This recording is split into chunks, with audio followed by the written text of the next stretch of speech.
is a big story of Russian trucks and convoys leads Merkel snubbed for peace talks.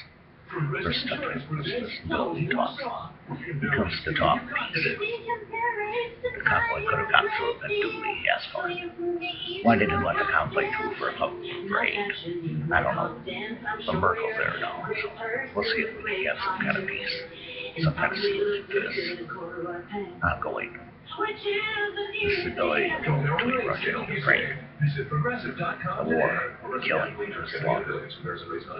Maybe we'll get some peace. Maybe we'll get some peace. That's the human news, human family. That word peace. That's the human family. Reach an agreement that's agreeable for both sides. This is something historical. Merkel's there now. Let's see what we can do. Let's see what we can do and bring peace to this nation. Let's see what we can do to bring peace to these two nations. They need the aid. They should have left it out. They duly had would have got through. They need the aid.